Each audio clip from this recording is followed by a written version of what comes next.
பாவத்தை மன்னித்தவர் நீர், என் சாபத்தை மன்னித்தவர் நீர்.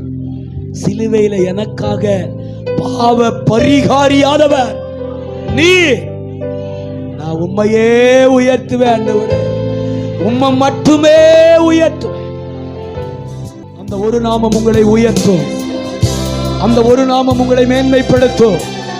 அந்த ஒரு நாமத்துக்கு கீழே நீங்கள் இருக்கும் பொழுது உங்கள் வாழ்வு சிறக்கும். உங்களுக்கு விரோதமாய் ஒருவனும் எழும்ப முடியாது. அந்த நாமத்தை மேலே வானத்திலே கேட்டால் தூதர்கள் எழுந்து நின்று ஆராதிப்பார்கள். அந்த நாமத்தை பாதாளத்திலே கேட்டால் சாத்தான் நடுங்கும்.